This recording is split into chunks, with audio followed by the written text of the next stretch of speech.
Okay, before I really get into the crux of this, there are three things I desire you to know.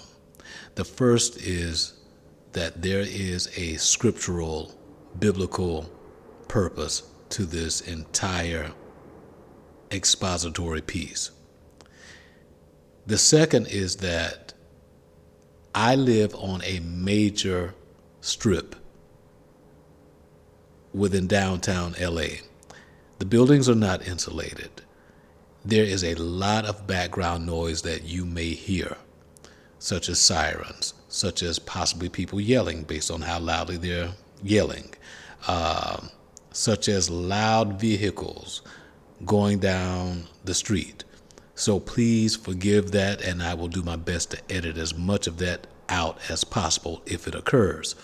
The third thing I'd like to make you aware of is that this expository piece is not designed to discourage you. It is not designed to make you fearful, but it is, again, to expose something that you may not have known or may not have known about to the degree that I'm about to present. Or from that, those of you who already have awareness regarding what I'm about to present to you, maybe you need a reminder. So this then also doubles down as your reminder.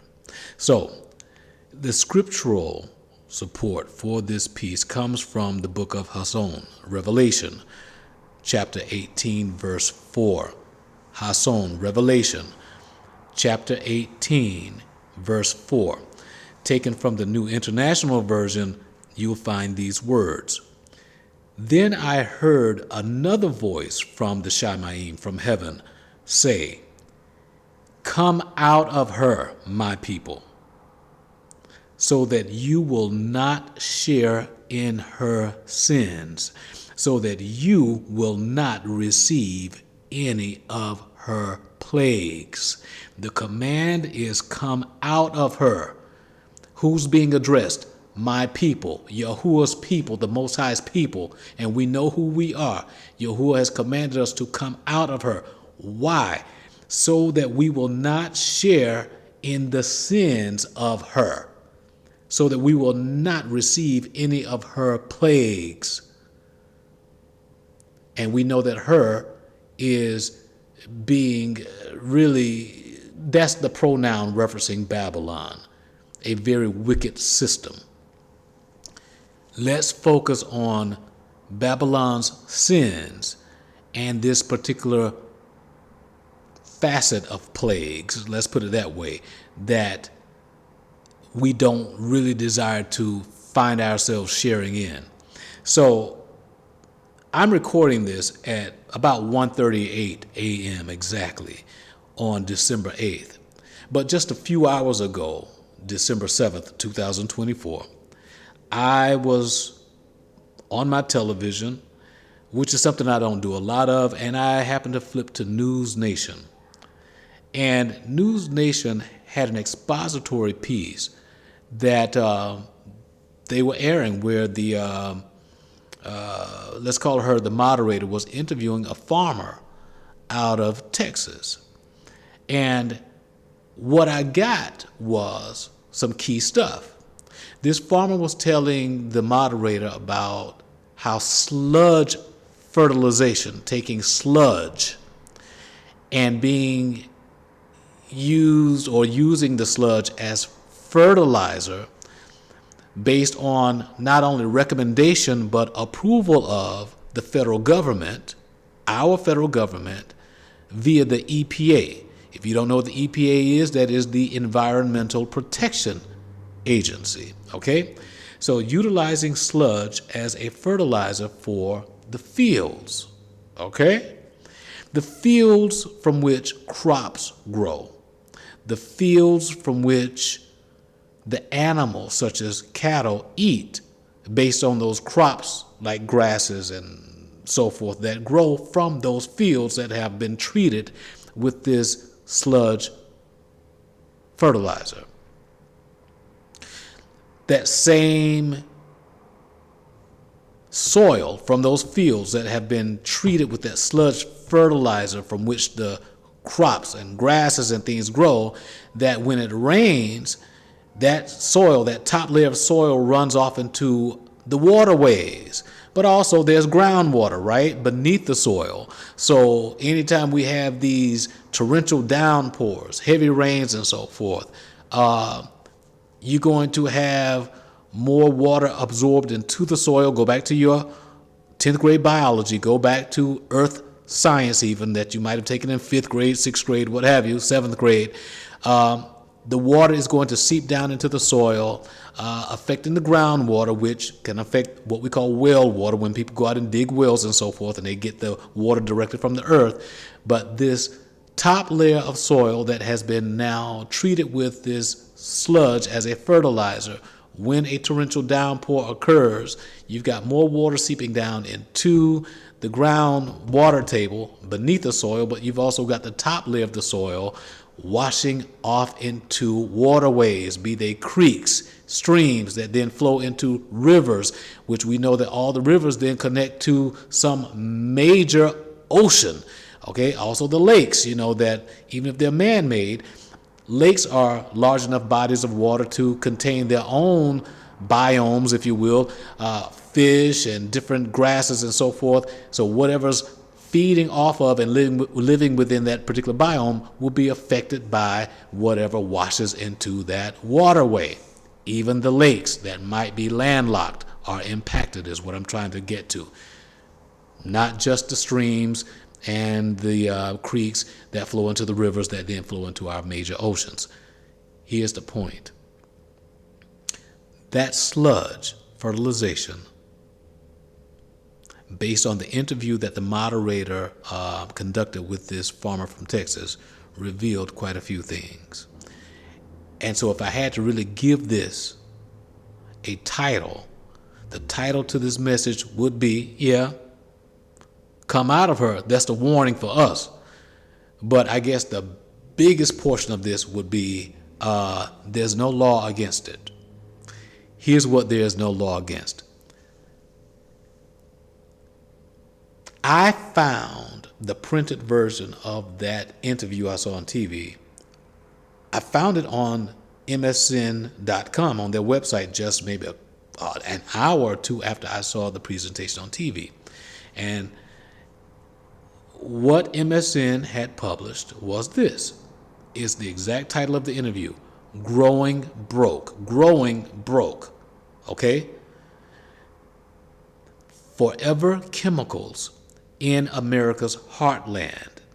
Now, growing broke is a playoff of going broke. These farmers who have been affected by this sludge fertilization are literally growing broke, and you're about to find out why. They're growing broke in that they're going broke as they try to grow crops and grow livestock off this land that has now been treated with this sludge fertilization that's been approved for use by the EPA, i.e. the federal government. Okay? So they're growing/going broke as a result of doing exactly what they were told that they could do. Forever Chemicals. Forever Chemicals. Let's focus on what Forever Chemicals are, and then we're going to get into what this interview revealed. Forever Chemicals are called PFAs, and some of us have heard of PFAs. Now I'm going to try to pronounce some of this without butchering these words. PFAs, based on their chemical nomenclature, are polyfluoroalkyl substances. Polyfluoroalkyl is the PFA, substances is the S, PFAS, okay? Polyfluoroalkyl substances, okay? I'm taking this directly from wikipedia.com. These substances, these PFAs for short, are a group of synthetic organofluorine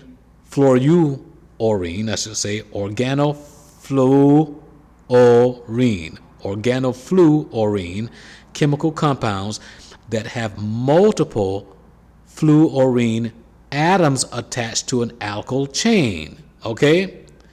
There are 7 million such chemicals according to PubChem.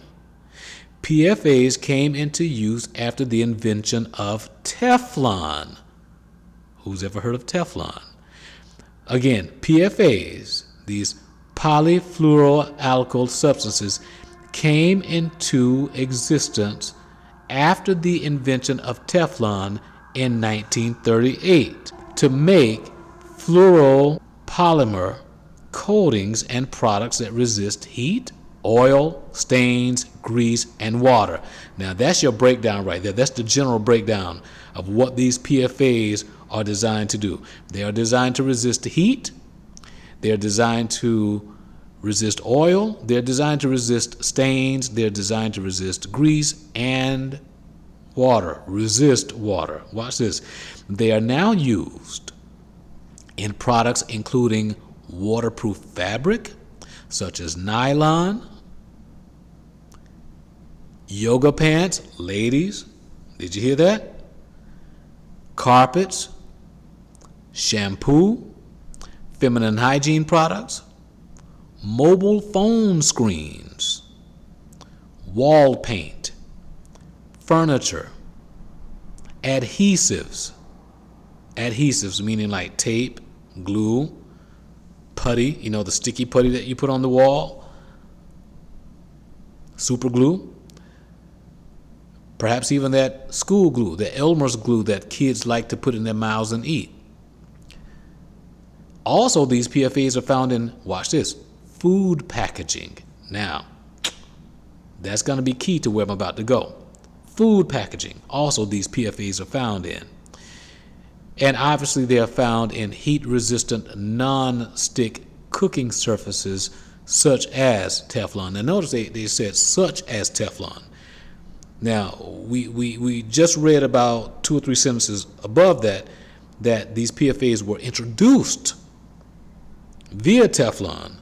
But now we're seeing that these PFAs are found in non-stick cooking surfaces, plural, such as Teflon, meaning Teflon is only one example of some of these non-stick cooking surfaces where these PFAs are found. So in other words, y'all, it's not just Teflon. It ain't just Teflon. Let me keep going. This stuff, these PFAs, are also found in firefighting foam, that foam that the firefighters spray when they come to extinguish a big enough fire. PFAs are also found in insulation of electrical wire. So think about the shielding around the wires. When you have to strip a wire and you cut off that shielding in order to, expose the wire, so usually you can connect it to another piece of wire or some connection where you're trying to, build a connection, a circuit. That shielding around those wires, maybe even your cables that connect to your TV and to the wall for your cable or satellite connection, those coatings around those wires could very well house PFAs. Maybe even that black electrical tape that we use to wrap our connections and so forth. All right? Not only that, you all, PFAs are also used by, here we go again, the cosmetic industry. In most cosmetics, and personal care products, including lipstick, eyeliner, mascara, foundation, concealer, lip balm, blush, and nail polish.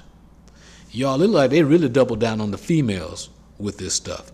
Now, I know that you got a lot of non-females wearing a lot of this stuff these days, and some do it supposedly for theatrical purposes and all of that stuff. Maybe low-key through theater they were trying to introduce men to this stuff. I won't go into all of that. That's aside from the point. But The PFAs are found in feminine hygiene products. The PFAs are found within most cosmetics and personal care products, including, but not limited to, lipstick, eyeliner, mascara, foundation, concealer, lip balm, blush, nail polish, most of which historically is found in products used by females. Now, that's going to be key in just a moment. Because now, just think about it. What's significant about the female? The female is the carrier of the child, right? She has the womb. She houses the natural incubator to carry that egg, that embryo, that seeded embryo for reproduction. She's the vessel used to bring that child forth into the world. Let's go into this specifically now. These PFAs, these polyfluoroalkyl substances, are your forever chemicals that this whole news report was about. These are the forever chemicals. Not just chemicals, y'all, but the adjective to describe these chemicals is forever, perpetual, perpetuity, eternal. This is how the chemists have even described this stuff. In other words, they ain't going nowhere. So let's talk about it. Within the presentation that was given in this news report, the moderator, in discussing with this farmer, it was revealed a few things.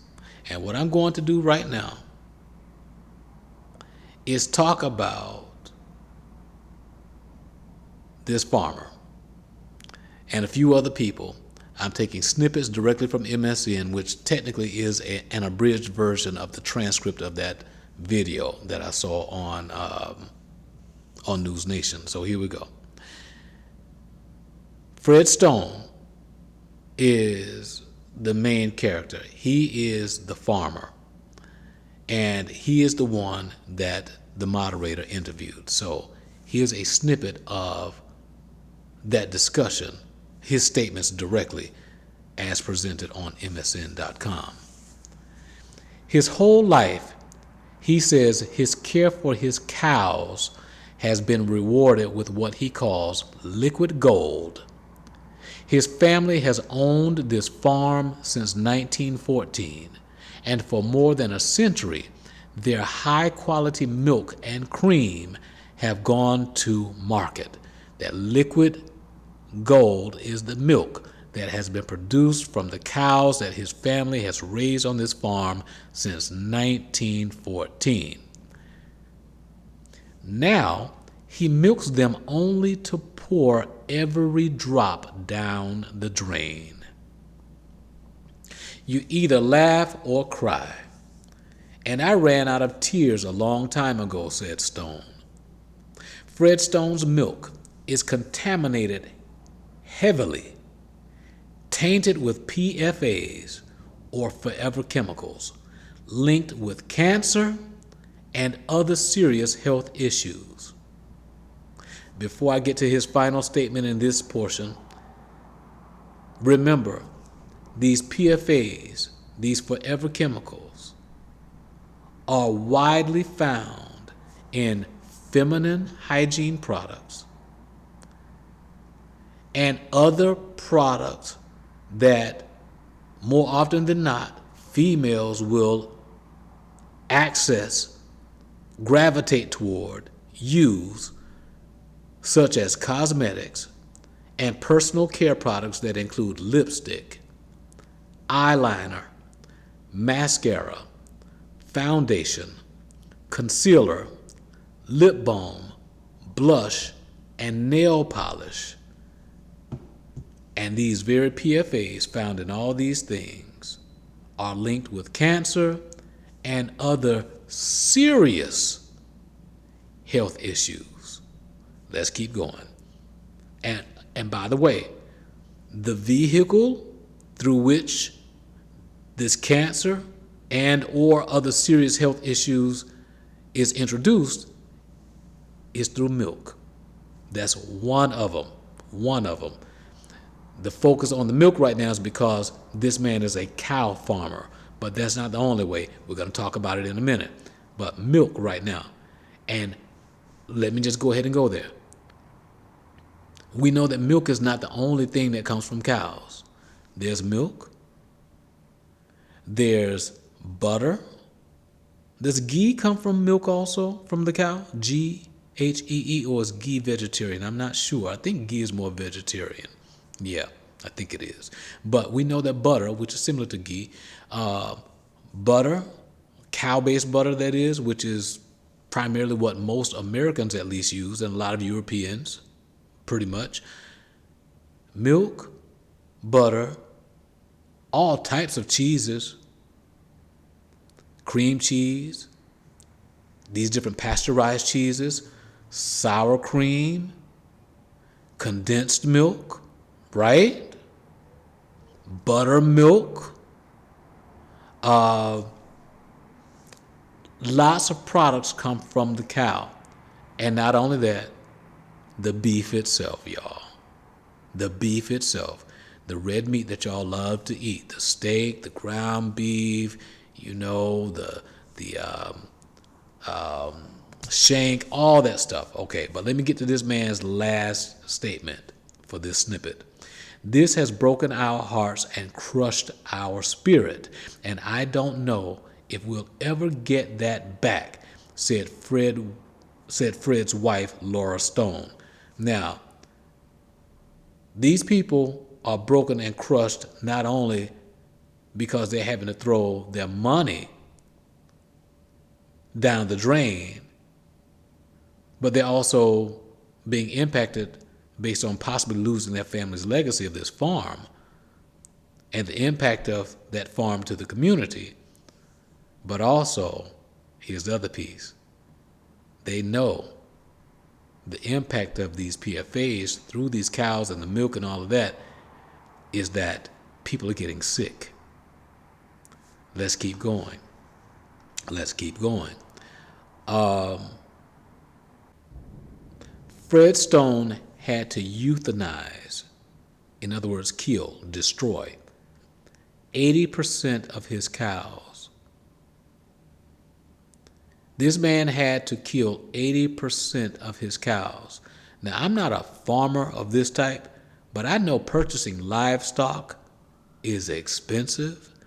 Then in order to breed that livestock so it could reproduce, so that you can, constantly, basically try to perpetuate a bloodline of the livestock, that takes more money. Human resources also, you've got to have the right people to know the process, all of that stuff. That's big money. So Fred Stone had to euthanize 80% of his cows. He then states, for a long while, or his wife states, for a long while we were, I guess you could call it, dead. This is what his wife said. Fred installed a $23,000 water filtration system, but the contamination returned. So here we go.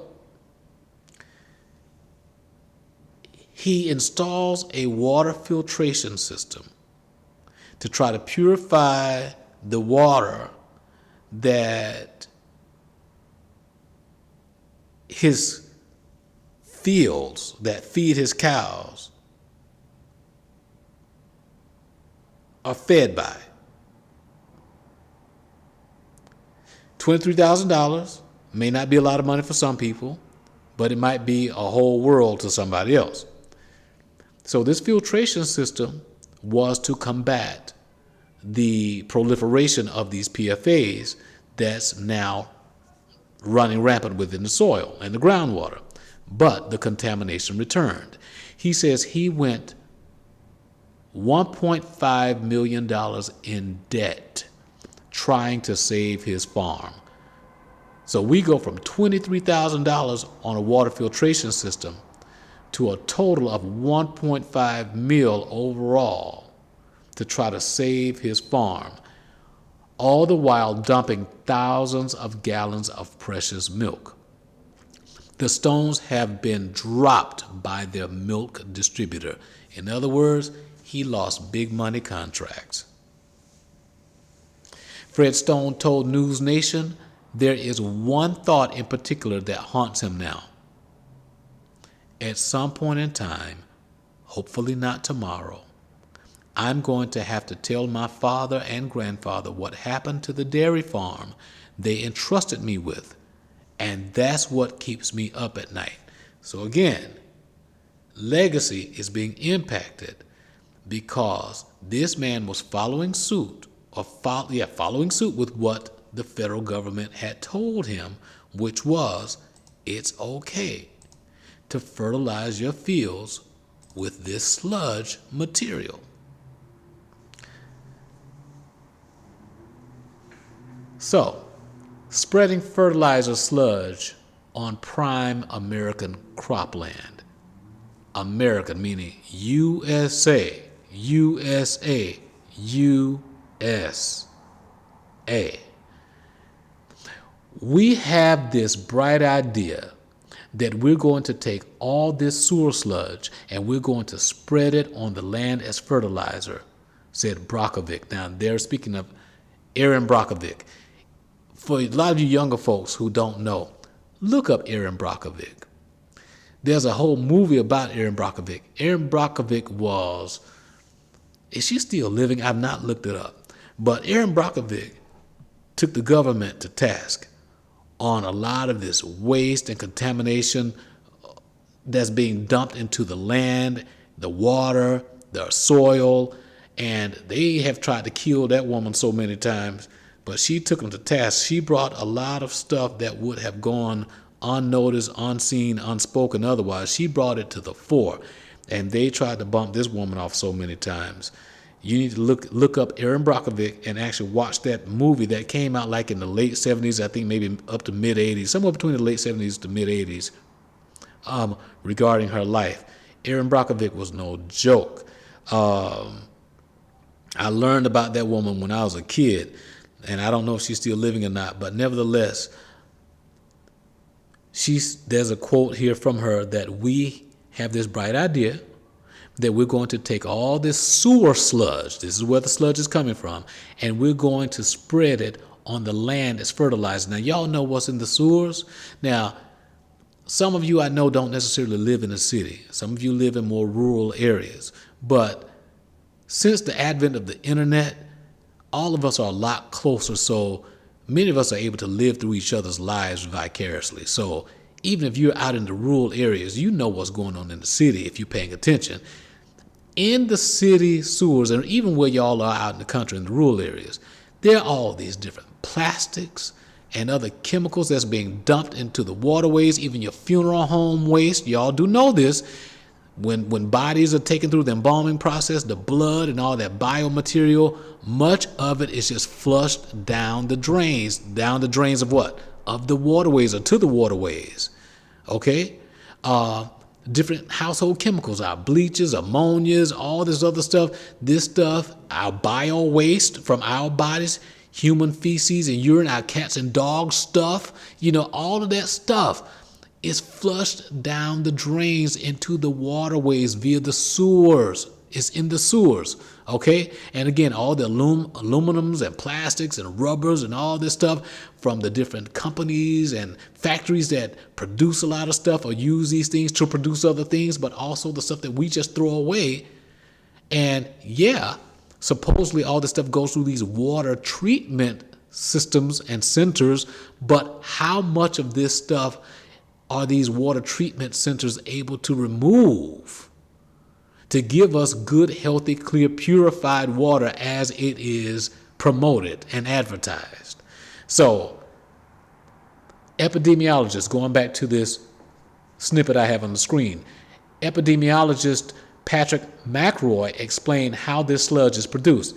He says the process starts with manufacturing of the PFAs. 3M. Y'all know the 3M company. 3M makes like your Scotch tape and all of that. Okay, a lot of these different things, these adhesives that we use. 3M and others actually manufacture these chemicals. They produce these chemicals. Okay, Companies actually get paid money to produce this very stuff that's cancer causing. I won't repeat it all. Y'all are adding it up. They are paid to manufacture these chemicals, said McRoy. And these manufacturing plants discharge waste to a sewer system, everything I just said, which goes to a wastewater treatment facility, everything I just said. Simultaneously, there are the PFAs found in our homes from, here we go, from the clothing that is stain resistant. Okay, these ponchos, windbreakers, hoodies, and pullovers that are supposedly stain resistant, coats, sweaters, pants, you know what I'm saying? They're stain resistant to cleaning products and sofas and carpets. All of this stuff have PFAs in them. McRoy says, when we clean an item in the washing machine or dump a bucket down the drain, that PFAS contaminated waste also goes to a wastewater treatment facility. They have to do something with all those solids that settle out, and that's what we call sludge. So you just got your definition of sludge right there. Particularly, McRoy is still speaking here, particularly in the 1970s, we start taking that sludge and applying it to farmland as fertilizer. You have this contaminated sludge that then goes to a local farm where it's spread out. Now, if we're using this to fertilize farm land, that means anything that the land produces, that the land is being used to support, is then contaminated by these PFAs. So it's not just your livestock, meaning your cows and everything that a cow produces, your sheep and everything they produce, your goat, your horses, even for y'all who eat swine, your pigs.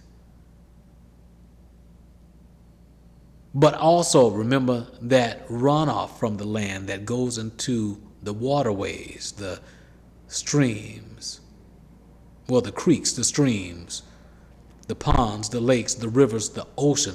That means your fish are also impacted by this, because this sludge has been used wholesale across this nation to fertilize America's farmland. And what is produced on and supported by America's farmland is then distributed to all of us via America's grocery distribution system and its stores. So all of your major chains are selling to us all of this stuff. But I don't want to say too much until we get to the next piece of the article, because I want to break that down, what that really means, y'all, especially for all of us who consider ourselves health conscious, or we're trying to be.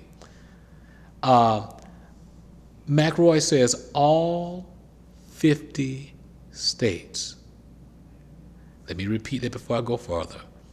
McRoy, the epidemiologist, says all 50 states. He didn't say one or two. He said all 50 states of the USA,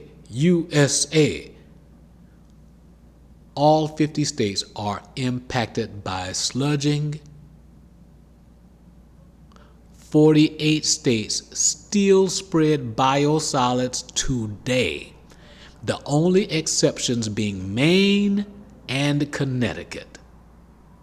Maine and Connecticut obviously did some sort of crackdown. Here we go. The Environmental Working Group claims as much as 20 million acres of American farmland could be contaminated by forever chemicals. Y'all, listen to that again. The Environmental Working Group, don't be confused Don't confuse that with the EPA. That's very different, okay? The Environmental Working Group claims as much as 20 million acres of American farmland could be contaminated by forever chemicals. Y'all, look, that's huge. 20 million acres. I can't even fathom that. Now, yeah, I could go on Google and try to put together a sense of how much of the United States land surface that would cover. I haven't done it. I'm not going to do it for this presentation. But I could just say this.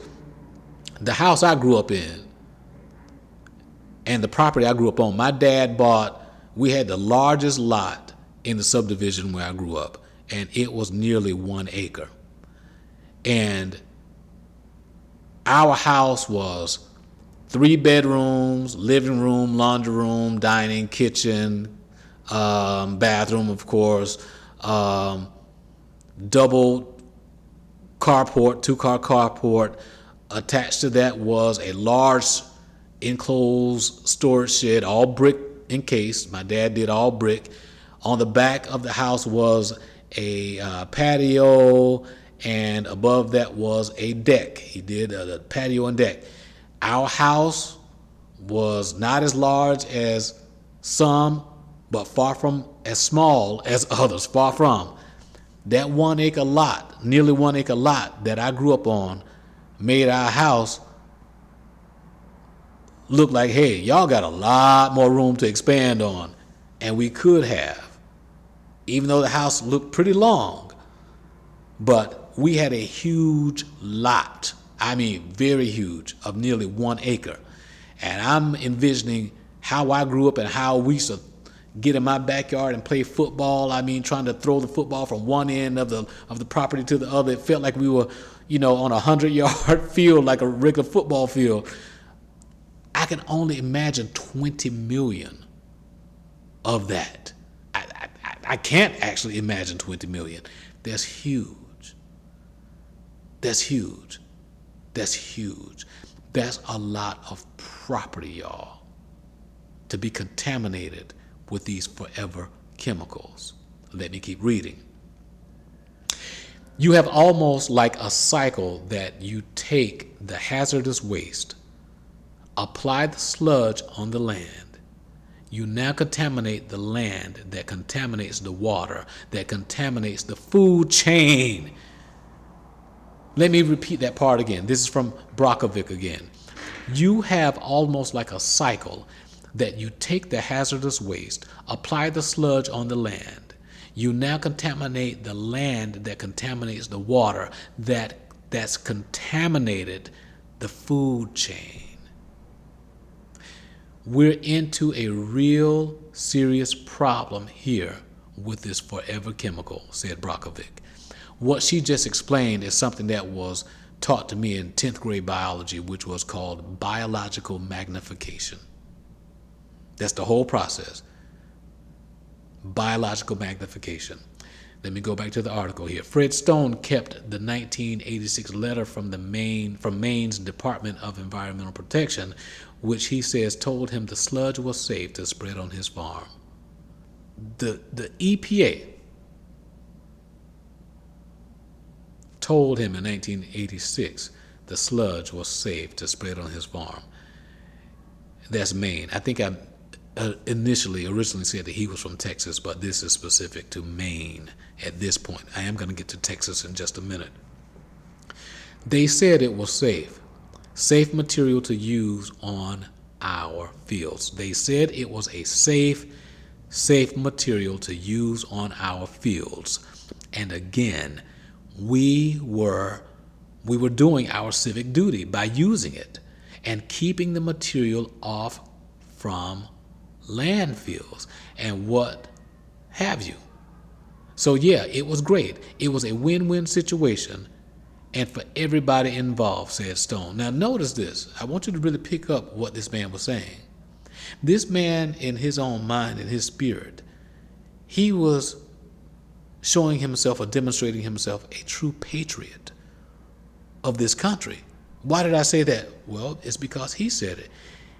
He said they were doing their civic duty by following what the government had advised them to do. Because that's what patriots do, y'all. Patriots follow the government. Patriots believe in the government.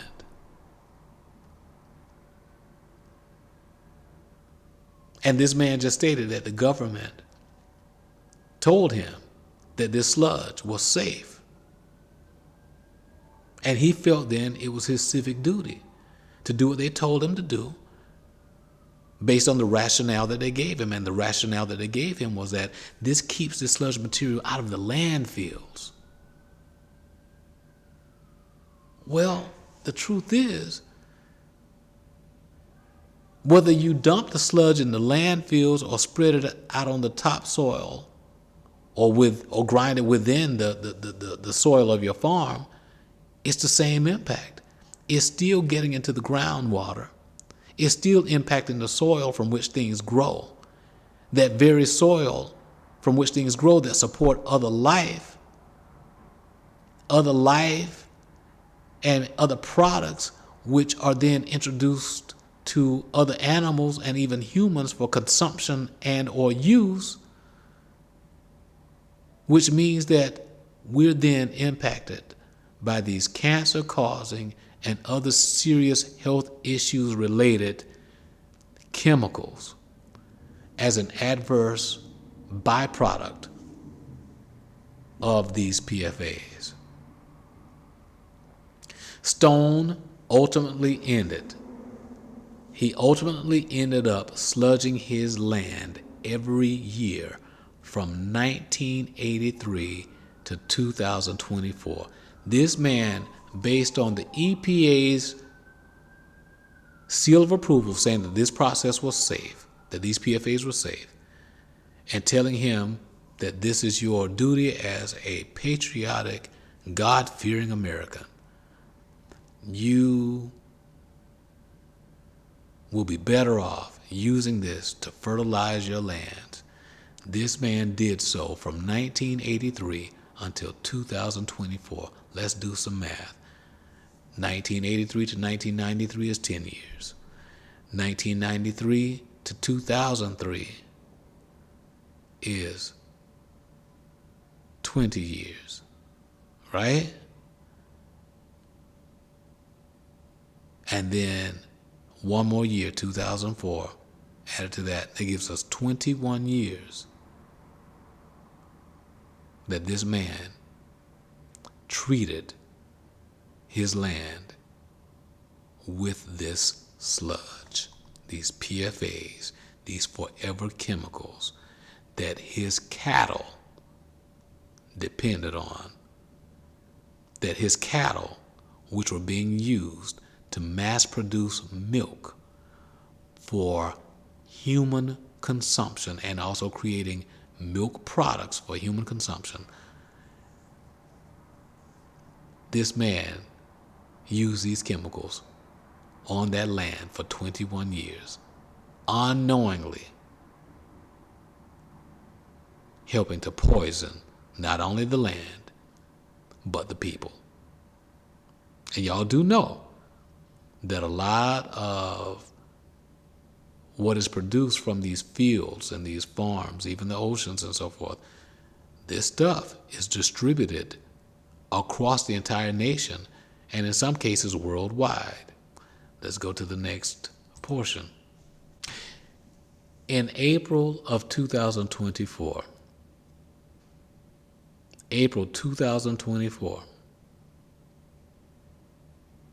the Biden-Harris administration issued the first ever national drinking water standard. They say it will protect 100 million people from PFAS population. Now,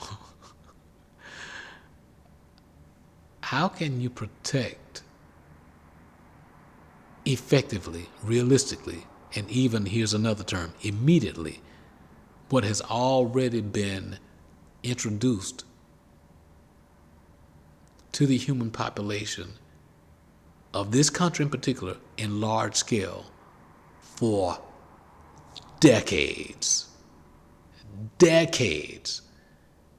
Because if you've been listening to what I've presented and what I've shown you, this stuff started long ago. Let's look at this last sentence here. The EPA still allows, let me make sure my voice is clear with that. The EPA still, here's the word, allows sludging to take place in all 50 states without testing requirements. There's no law against it, y'all.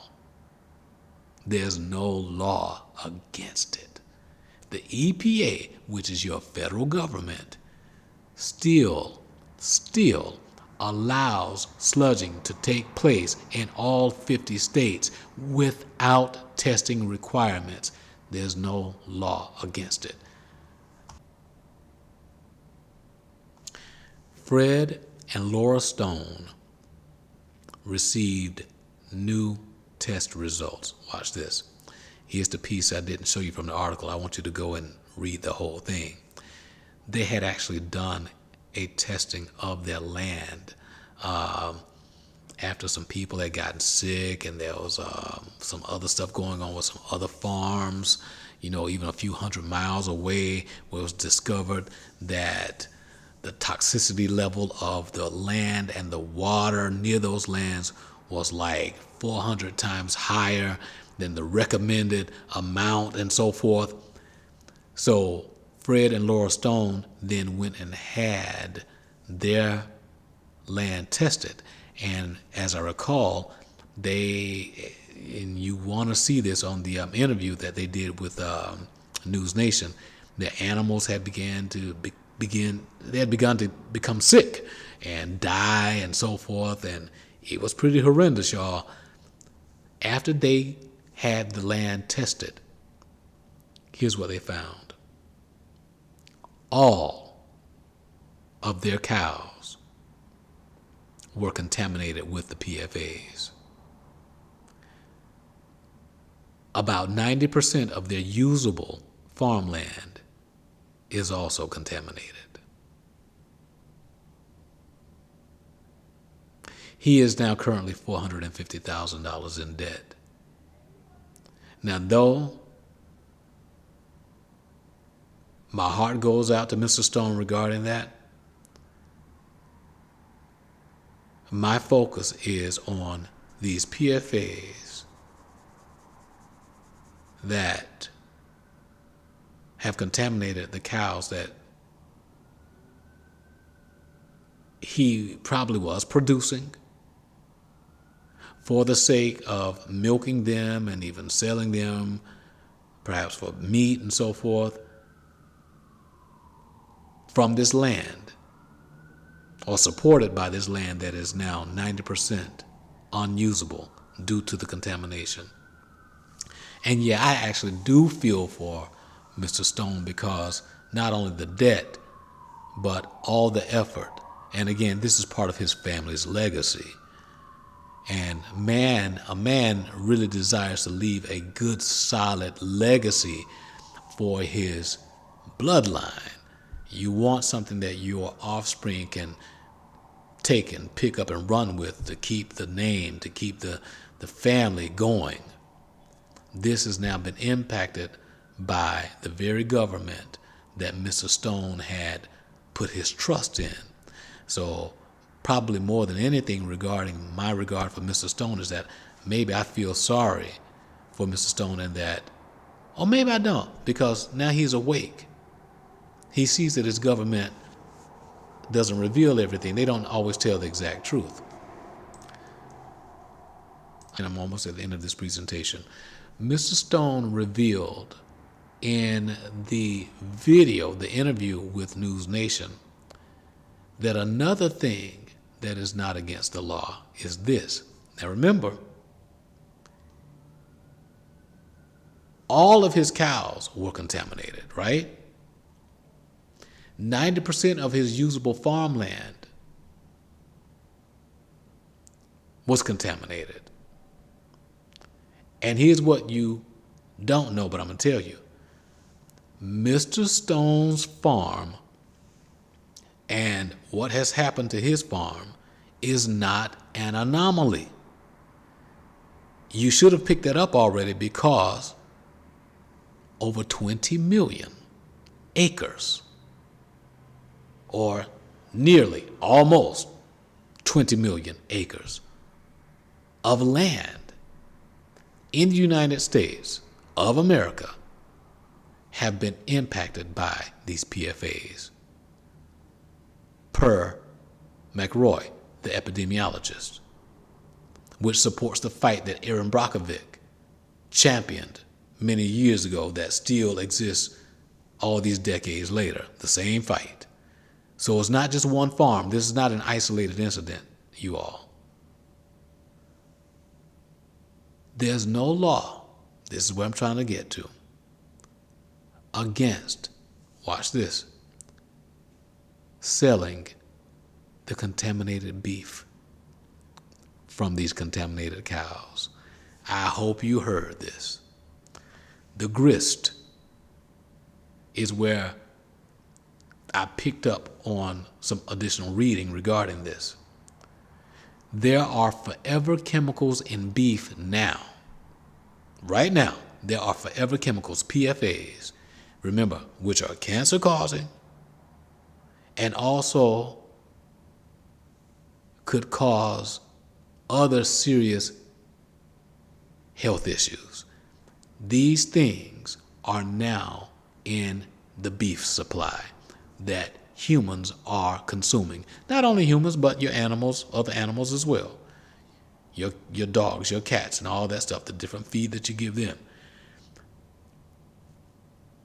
And the subtext of this particular article, or subtitle I should say, is How Toxic PFAs Made Their Way from Sewage to Fertilizer to Beef in Michigan.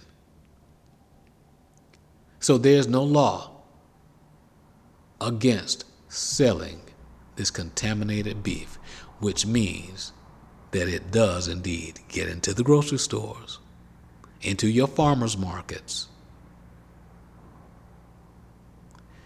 The milk, the cheese, all of that good stuff, the butter, all of that.